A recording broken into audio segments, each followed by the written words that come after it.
대림절 셋째 주일날 아침 오늘 본문 2절 우리 뜻을 생각하면서 같이 읽어보시겠습니다. 함께 읽겠습니다. 시작. 베들레헴 에브라다야 너는 유다 족속 중에 작을 지나도 이스라엘을 다스릴 자가 내게서 내게로 나올 것이라. 그의 근본은 상고의 영원에 있느니라. 북왕국 이스라엘은 아수르 제국에 의하여 그 침공 때문에 무자비하게 무너져 내렸습니다. 남왕국 유다도 아직은 망하지는 않았지만 형편은 위태롭기는 마찬가지였습니다. 그런 백척간두의 위기 앞에 하나님께서는 이사야와 미가라고 하는 선지자를 통해서 당신의 말씀을 선포하고 계셨습니다. 지난주에 우리는 이사야 선지자를 통해서 촌부 2세의 후손 중에서 세상을 평화로 다스릴 메시아가 오신다 하는 메시지를 함께 묵상했습니다. 오늘은 미가 선지자를 통해서 그 메시아가 탄생할 장소가 베들레헴인 것을 오늘 묵상하기를 원합니다. 이사야가 외쳤던 2세의 줄기에서라는 말과 미가가 외치는 베들레헴 에브라다야라는 말, 이 두 말이 공통점이 한 가지가 있습니다. 어렵게 생각하실 거 없습니다. 별 볼 일 없다는 거죠. 예. 다시 말하면 2세의 줄기도 별 볼 일 없는 족보라는 뜻이고요. 베들레헴 에브라다도 별 볼 일 없는 촌구석, 촌도시, 도시가 아니죠. 촌동네라는 말입니다. 오늘 본문에 너는 유다 족속 중에서 작을지라도라고 표현하고 있는데 이 작을지라도, 작다라는 말은 히브리어로 차이르라고 하는데 그 사이즈나 크기가 작다라는 말이기보다는 그 가치가 천하고 보잘것없다는 뜻입니다. 한마디로 말해서 이세의 줄기란 별 볼 일 없는 가문을 가리키는 말이라 하면 베들레헴은 별 볼 일 없는 동네라고 하는 뜻입니다. 자, 이런 점에서 대림절 기간 동안에 우리가 결코 잊지 말아야 아주 중요한 하나님의 메시지가 있습니다. 그것은 뭔가 아니에요. 하나님께서는 별 볼 일 없는 사람들을 들어서 위대한 일을 이루시는 전능하신 하나님이시라는 사실입니다. 다시 한번요. 하나님께서는 별 볼 일 없는 존재를 들어서 위대한 일을 하게 만드시는 전능하신 하나님이시다. 한번 따라해 보시겠습니다. 별 볼 일 없는 것을 들어서 큰 일을 이루시는 전능하신 하나님. 이런 하나님이 계시기 때문에 별 볼 일 없는 사람들도 절망할 필요가 없습니다. 별 볼 일 없는 사람들도 위대한 꿈을 꿀 수 있습니다. 왜? 그런 하나님이 계시니까요. 요즘식으로 말하면 평화의 왕으로 오시는 예수님은 금 숟가락 물고 태어나신 게 아닙니다. 웃으라고 한 말인데 별로 웃는 사람 몇 명 안 되네요. 여하튼 예수님께서는 대단한 왕족의 후손이 아니라 별 볼 일 없는 목동의 후손으로 이 세상에 태어나셨습니다. 역사적인 도시 그리고 한 나라의 수도인 예루살렘이 아니라 별 볼 일 없는 촌동네 베들레헴에서 태어나신 것입니다. 그리고 그 메시아로 오신 예수님께서는 여염집 사랑방조차도 머물 것이 없었어. 그만 냄새나는 짐승들의 마구간에서 태어나셨어. 구유, 즉 말, 죽통, 짐승들의 여물통 속에 누워 계셨던 것입니다. 여기 질문이 있습니다. 왜 하나님이 강한 자의 모습으로 오시지 않으셨을까? 왜 하나님이 의리의리한 군왕과 제왕의 자리로 오시지 않으셨을까? 왜 천지를 지으신 창조주 하나님이 천대받는 머슴처럼 종처럼 노숙자처럼 그렇게 낮은 모습으로 이 세상에 오셔야만 했을까? 왜 우주의 주인이신 인생의 주인이신 그 하나님이 인생들의 초라한 자리를 빌려서 태어나셔야만 했을까? 그 이유를 마가복음 10장 45절은 이렇게 말씀합니다. 인자가 온 것은 섬김을 받으려 함이 아니라 도리어 섬기려 하고 자기 목숨을 많은 사람들의 대속물로 주려 함이라. 사도 바울은 또 다른 이유를 고린도 교회에 보낸 편지 속에서 이렇게 말하고 있습니다. 형제들아 너희를 부르심을 보라. 육체를 따라 지혜로운 자가 많지 아니하며 능한 자가 많지 아니하며 문벌 좋은 자가 많지 아니하도다. 출신들이 별로라는 거죠. 그러나 하나님께서 세상에 미련한 것들을 택하사 지혜 있는 자들을 부끄럽게 하려 하시고 세상에 약한 것들을 택하사 강한 것들을 부끄럽게 하시며 하나님께서 세상에 천한 것들과 멸시받는 것들과 없는 것들을 택하사 있는 것들을 폐하려 하시나니 이는 그 이유는 아무 육체도 하나님 앞에서 자랑하지 못하게 하려 하십니다. 왜 메시아가 이새의 줄기 한가한 가물에서 태어나야 했습니까? 왜 별 볼 일 없는 베들레헴에서 태어나셔야 했습니까? 첫 번째 이유는 메시아는 섬김받으러 오신 게 아니라 섬기러 오셨기 때문이라는 거지. 섬기다가 드디어 자기 목숨까지 다 주인들을 위해 제물로 내주시기 위해서 오셨기 때문에 낮은 자리를 골라서 찾아오셨다는 겁니다. 두 번째로 그렇게 오신 메시아의 뒤를 따르는 메시아 백성들, 즉 성도들, 그리스도인들 또한 그렇게 섬기기 위하여 부름받은 존재들이기 때문이라는 겁니다. 하나님께서 그들을 통하여 영광을 받으시고 위대한 큰 일들을 감당하신 후에도 그래서 성도들은 자기가 뭐 큰일 했다고 자랑할 게 아무것도 없기 때문에 그렇다는 겁니다. 자랑하지 못하게 하기 위하여. 이는 아무 육체도 하나님 앞에 자랑하지 못하게 하려 왔습니다. 하나님의 섭리는 이렇습니다. 메시아는 당신 자신이 섬기러 오셨기에 별 볼 일 없는 자리를 골라오셨습니다. 그뿐만 아니라 당신의 뒤를 따르는 모든 이들 또한 별 볼 일 없는 자들을 들어서 위대한 사람들을 들어서 사용하시는 게 아니라 별 볼 일 없는 사람들을 들어서 당신의 거룩한 일을 감당케 하신다는 것입니다. 미련한 자를 들어 지혜로운 자를 부끄럽게 하시고 약한 자를 들어 강한 자를 부끄럽게 하시고 천한 것들 멸시받는 것들 없는 것들을 택하여 있는 것들을 폐하게 하시는 하나님. 그래서 우리가 아무리 큰 일, 위대한 일을 해놓고도 하나님 앞에서 감히 교만을 떨 필요가 없다는 것, 떨 수 없도록 만드신 것이라는 것이죠. 이스라엘 백성들이 출애굽할 때 나일강을 피로 물들인 것, 밝은 대낮을 암흑천지로 만든 것, 홍해를 갈라 육지처럼 걷게 했던 그 기적 모두 다 누가 했어요? 모세가 한 게 아닙니다. 모세의 손에 들린 마른 막대기가 한 것이었어요. 하나님의 손에 들려진 마른 막대기. 엘리야 시대 사렙다 과부가 3년 6개월 동안의 흉년 가운데서도 배골치 않고 잘 지냈던 것은 간단해요. 밀가루 한 줌, 기름 몇 방울 때문이었습니다. 엘리야를 통해서 하나님이 역사하신 것. 예수께서 5,000명을 배불리 먹이고도 12광주리를 넘치게 남기게 했던 기적 뭐 때문이었습니까? 어린아이 점심 도시락, 물고기 2마리, 떡 5개 그걸로 하신 거죠. 전능하신 하나님은 큰 일을 하기 위해 꼭 큰 게 필요하지 않으신 분. 얼마나 위대하신 거예요. 전능하신 하나님은 큰 일을 위해 꼭 큰 인물이 필요하지 않으신 분. 이새의 줄기는 본래 별 볼 일 없는 가물이었습니다. 하지만 전능하신 하나님의 능력의 손에 붙잡힐 때 명예로운 가물이 될 수 있었습니다. 베들레헴 에브라다 큰 고을이 아니었습니다. 조그만 촌동네였지만 전능하신 하나님 그분으로 말미암아 결코 작지 않은 메시아의 고향이 된 것입니다.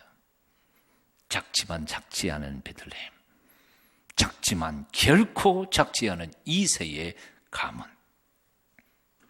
곰곰이 묵상하고 생각해 보면 하나님의 메시아의 뒤를 쫓아가는 메시아의 백성들, 하나님의 백성들, 그리스도인들도 사실은 작지만 결코 무시할 수 없는 작지 않은 사람들이라고 믿습니다. 사도 바울은 이렇게 고백합니다. 우리가 이 보배를 줄거려서 가졌으니 이는 심히 큰 능력은 하나님께 있고 우리에게 있지 아니함을 알게 하려 함이라. 우리가 사방으로 우겨쌈을 당하여도 쌓이지 아니하며 답답한 일을 당하여도 낙심하지 아니하며 박해를 받아도 버림받지 아니하며 거꾸로 뜨림을 당하여도 망하지 아니하고 우리가 항상 예수의 죽음을 몸에 짊어지면 예수의 생명 또한 우리 몸에 나타나게 하려 함이라. 사방으로 우겨쌈을 당하여도 쌓이지 않는다. 이 말을 공동 번역에서는 이렇게 번역했습니다. 아무리 우리가 짓눌려도 찌부러지지 않습니다. 번역 잘했잖아요. 나 그걸 읽고 너무 감동했어요. 스트레스, 온갖 걱정, 근심이 우리를 쫙 눌러도 안 찌부러져요. 용수철처럼 다시 튀어나온다는 말이에요. 답답한 일을 당하여도 낙심치 않는다는 말은 당황할 일 만나도 우리는 결코 절망하지 않습니다. 그런 뜻입니다. 핍박을 받아도 버림을 받지 않는다는 말은 궁지에 몰려도 우리에게는 빠져나갈 길이 있습니다 라고 선언하는 것입니다. 거꾸로 뜨림을 당하여도 망하지 않는다는 말은 본래 그 헬라어 원전의 뜻은 매를 맞아 거꾸로 뜨려 넘어져도 우리는 결코 죽지 않습니다 라는 고백입니다. 진실로 2000년 전에 예수님을 믿었던 초대교회 성도들은 사방으로 포위를 당해도 눌리지 않고 짓눌려도 찌부러지지 않던 사람들이었습니다. 답답한 일을 당해도 낙심하지 않았고 당황되는 일을 만나도 결코 절망하지 않던 사람들이었습니다. 핍박을 받아도 버림을 받지 않았고 궁지에 몰려도 주님께서 빠져나갈 길을 주실 줄 믿고 오뚜기같이 담대하게 일어섰던 사람들이었습니다. 매를 맞아 넘어져도 거꾸로 때림을 당하여도 우리는 결코 망하지 않으리라 선포하며 담대하게 앞으로 나아갔던 믿음의 용사들이었습니다. 지금 우리의 모습하고는 전혀 차원이 다르죠. 그 어떤 절망적인 환경도 그들을 절망케 할 수는 없었습니다. 그래서 히브리서의 고백처럼 그들은 진실로 세상이 감당치 못할 사람들이었습니다. 왜냐하면 스스로는 깨지기 쉬운 질그릇 같은 존재들이지만 자기들 속에 보물이신 예수 그리스도, 능력이신 하나님이 함께 계시는 것을 믿었기 때문이었습니다. 예수 때문에 사람들이 그들의 직장을 빼앗고 친척과 가문에서 쫓아낼 수는 있었어도 그들 마음속에 있는 하늘의 평안을 빼앗을 수는 없었습니다. 사람들에게 애매하게 모함을 받고 억울하게 고난을 겪어도 오히려 자기들을 핍박하는 사람들을 사랑하며 그들을 위해 기도했던 사람들이었습니다. 사자에게 잡아먹히면서도 찬송을 불렀고 십자가상에서 화형을 당하면서도 하늘을 우러러 기도했던 사람들, 우리의 신앙의 선배들이었습니다. 이런 모습을 바라보면서 당시 로마 사람들은 맨 처음에는 그들이 미쳤다고 생각했습니다. 저건 미쳤지. 보통 미친 게 아니죠. 어떻게 인간이 저럴 수가 있어. 그러나 얼마 후에는 그들의 모습을 다시 보면서 그들 속에, 자기들 속에는 없는 뭔가가 있다는 사실을 깨닫고 궁금해지기 시작했습니다. 그리고는 그들을 향하여 그 평화로운 삶의 비결을 묻기 시작했고 자신들도 그렇게 살고 싶어 했습니다. 그래서 사도 베드로는 자신의 편지 속에 이렇게 적어놓고 있는 것입니다. 너희 속에 소망에 관한 이유를 묻는 사람들에게 항상 대답할 것을 예비하라. 항상 대답할 것을 예비하라. 뭐라고요? 너희 안에 있는 소망에 관한 이유를 묻는 사람들에게, 묻는 사람들이 있었다는 거예요. 오늘날 예수 안 믿는 사람들은 예수 믿는 사람들을 보고 묻는 사람 아무도 없어요. 너희처럼 믿으려면 난 안 믿겠다. 너희 가만히 보니까 하나님이 있는 것 같지 않다. 안 그래요? 그런데 2000년 전의 그리스도인들은 전혀 달랐어요. 너희 속에 있는 소망에 관한 이유, 그게 궁금해요. 묻는 사람들에게 대답할 것을 항상 예비하라. 그 당시 세상 사람들은 예수 믿는 사람들에게 찾아와서 물었습니다. 당신들은 도대체 어떻게 그렇게 고통스러운 환경 속에서 마음이 평안할 수 있습니까? 당신들은 어떻게 죽음을 앞에 두고서도 그렇게 담대할 수 있습니까? 당신들의 마음속에는 도대체 무엇이 있길래 이렇게 살기 힘든 세상 한복판에서 그렇게 힘차게 살아갈 수 있습니까? 그 비결이 무엇입니까? 나도 그렇게 살고 싶습니다. 좀 가르쳐 주십시오. 그래서 예수 믿는 사람들은 세상 사람들이 그것을 물어올 때 항상 그 대답을 준비하라고 사도 베드로는 권면하고 있었던 것입니다. 그리고 바로 이런 이유 때문에, 그들의 삶의 존재 때문에 갈릴리 촌사람 몇 명이 로마 제국을 주십 없는 놀라운 역사를 300년 안에 이루어냈던 것입니다. 그리스도인들, 작지만 작지 않은 사람들이었습니다. 약하지만 결코 약하지 않은 사람들이었습니다. 무식하지만 지혜로운 사람들, 참 아무리 봐도 이상한 사람들, 그들이 바로 2000년 전 우리의 선배 그리스도인들이었습니다. 우리는 찬송을 읽는 거 부르지요. 이 찬송 너무 좋아요. 약한 나로 강하게, 가난한 날 부하게, 눈먼 날 볼 수 있게, 주 내게 행하셨네. 호산나 호산나 호산나 호산나. 약한 나를 강하게 하셨습니다. 가난한 날 부하게 하신 주님, 눈 멀었던 나의 눈을 뜨게 하시고 보게 하신 주님, 주께서 내게 그렇게 행하셨습니다. 아마도 2000년 전에 우리의 신앙의 선배들은 이 찬송을 정말 삶 속에서 고백했을 것이라고 생각해요. 여러분들은 어떻습니까? 오늘 여러분들에게 묻고 싶습니다. 여러분들은 어떠십니까? 정말입니까? 대림절 셋째 주간, 넷째 주간 보내면서 약한 나를 강하게 하시는 주님을 만날 수 있게 되기를 축원합니다. 가난한 날 부하게 만들어주시는 그분을 삶의 구체적인 현장 속에서 체험할 수 있게 되기를 바랍니다. 약한 나로 강하게, 가난한 날 부하게, 눈먼 날 볼 수 있게 주 내게 행하셨네. 찬송 부를 때 부끄럽지 않은 정말 살아있는 그리스도인들로 변화되실 수 있기를 축원합니다. 이사야도 미가도 약한 자로 오시는 메시아에 대하여 말씀을 전했습니다. 심지어는 복음서를 보면 예수님께서도 그렇게 약한 자들을 통하여 세상을 변화시켜 가신다는 말씀들을 하고 계심을 봅니다. 그러므로 사랑하는 여러분, 여러분이 스스로 약하고 모자라고 부족하다고 해서 절망하지 마시기를 바랍니다. 오히려 연약한 나를 통하여 하나님이 크게 역사하실 줄 믿고 하나님 앞에 자신을 내어 드려 거룩한 의의 도구로 쓰임받게 되시기를 축원합니다. 그리할 때 하나님께서 우리를 통해 영광 받으실 줄로 믿습니다. 사실 이것이 하나님께서 강한 자, 지혜로운 자, 부요한 자보다는 약하지만 어리석지만 가난하지만 그러나 겸손한 자를 사랑하시고 그들을 들어 쓰시는 이유가 바로 여기 있는 것이지. 야고보서 4장 6절을 말씀합니다. 그러므로 일렀으되 하나님이 교만한 자를 물리치시고 겸손한 자에게 은혜를 베푸신다 하였느니라.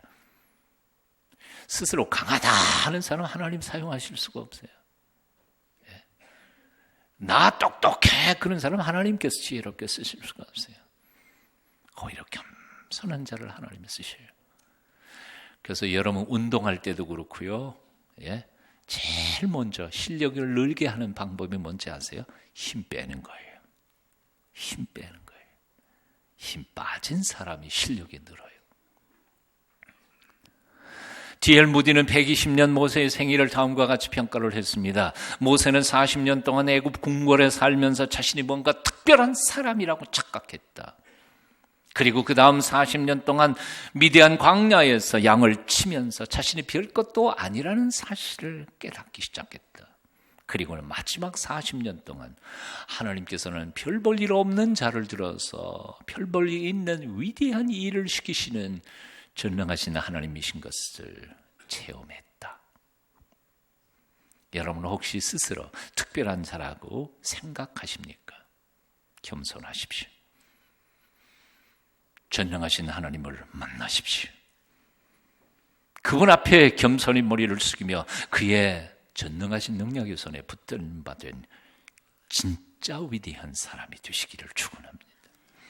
혹시 여러분 중에 나 같은 너 아무짝에도 쓸모없어 하고 자학하시는 분이 있으십니까? 하나님은 마른 막대기를 들어서도 기적을 베푸시는 전능하신 하나님이신 것을 믿고 온전히 여러분의 몸을 하나님의 손에 맡겨드리십시오. 하나님께서 위대하게 쓰실 것입니다. 하나님은 충분히 강한 분이시기에 약한 자를 들어서도 강하게 쓰실 수 있습니다. 와, 제가 말해놓고도 이게 얼마나 멋있는 말이에요. 한번 따라해 보시겠습니다. 하나님은 충분히 강한 분이시기에 약한 자를 들어서도 강하게 쓰실 수 있습니다. 믿으세요? 한 번 더. 하나님은 충분히 지혜로우신 분이시기에 어리석은 자를 들어서도 지혜롭게 쓰십니다. 하나님은 충분히 부요하신 분이시기에 없는 자를 통해서도 부요하게 쓰십니다. 그렇다면 뭐가 고민이에요? 전능하신 하나님만 계시면 우리가 고민할 게 뭐가 있어요? 도대체 왜 북왕국 이스라엘이 망하게 되었습니까? 왜 남왕국 유다가 똑같이 망해가고 있었습니까? 이사야 선지자와 미가 선지자, 그 당시의 선지자들의 글을 읽어보면 아주 간단해요. 하나님의 백성이 하나님 백성답게 살지 않았기 때문에 그래요. 하나님의 명령을 따라 거룩하고 의롭게 살지 않았기 때문이에요. 그런데 이 모든 이유들의 저 깊은 단 한 가지 핵심적인 이유가 뭔지 아세요? 그건 간단해요. 전능하신 하나님을 의지하지 않았기 때문이었습니다. 약한 자를 들어 강하게 쓰시는 하나님을 믿지 못했기 때문이었습니다. 유리하는 유목민, 그야말로 집도 절도 없었던 아브라함의 후손들을 택하여 복의 근원으로 세우신 전능하신 하나님을 잊어버린 채 저 잘나서 저 똑똑해서 출애굽하고 가나안 땅에 자리 잡고 사는 줄 착각하고 살았기 때문에 430년 애굽의 포로 생활에서 구원하여 가나안 땅까지 기적으로 이끌어 주신 그 능력의 하나님을 의지하지 않고 잊어버린 채 가나안 땅의 우상들을 숨기며 종교적 도덕적으로 타락하며 제잘나서 잘 사는 줄 착각하면서 살았기 때문이었습니다. 그렇습니다. 대림절 셋째 주일 아침 미가를 통해서 우리에게 주시는 메시지는 아주 간단하고 명쾌합니다. 아주 분명합니다. 우리의 강함은 우리로 말미암지 않았다는 것입니다. 우리의 부요함은 우리로 말미암지 않았다는 것입니다. 오직 하나님 그분으로 말미암은 것입니다. 그분이 아니었더라면 우리의 지금 가지고 있는 것, 우리의 강함, 우리의 명예, 그 모든 것들은 다 신기루 같은 것들 뿐입니다. 하나님이 한번 훅 부시면 날아가 버릴 것들이에요. 주머니에 아무리 많은 것을 가지고 있어도 돈은 돌고 도는 게 돈이고요. 권력도요. 있다가도 없고. 권력이 영원합니까? 그렇지 않지 않아요. 오직 내 안에 계신 능력의 하나님 그분 안에 우리의 모든 것이 들어있음을 기억하며 오늘도 그 하나님으로 인하여 능력 있는 하나님의 사람들로 살아가게 되시기를 축원합니다. 한 번은 알렉산더 대왕이 사복을 입고 군인들이 근무하는 자세를 둘러보려고 길을 나섰다고 합니다. 현대식으로 얘기하겠습니다. 옛날은 어떤 것인지 잘 짐작을 못하니까 번쩍거리는 장교복을 입은 젊은 초급 장교가 의시되며 허름한 옷을 입고 가는 알렉산더에게 말을 건넸습니다. 이동이 뭐 좋은 곳 구경할 거 없어? 알렉산더 대왕이 허리를 굽실거리며 대답했습니다. 잘 모르겠습니다. 죄송합니다. 근데 장교님, 실은 저도 한때 군복을 입었던 사람입니다. 아, 그래요? 계급이 뭐였어? 상병으로 제대했어? 아니요, 그거보다는 조금 높았습니다. 그럼 병장제대? 조금 더 높았습니다. 그럼 하사? 장기하사? 중사, 상사로 제대했어? 아니요, 그거보다는 조금 높았습니다. 그럼 소위, 중위로 복무했어? 아니, 그거보다는 조금 더 높았습니다. 아니, 그러면 대위로? 아니, 그거보다는 조금 더 높았습니다. 죄송합니다. 혹시 소령으로 제대하셨습니까? 아니, 그거보다는 조금 더 높았습니다. 그럼 중령, 대령? 아니, 그거보다 조금 더 높았습니다. 준장? 중장? 대장? 아니, 그거보다 조금 더 높았습니다. 그럼 당신 누구요? 이놈아, 내가 알렉산더다. 겸손해야 합니다.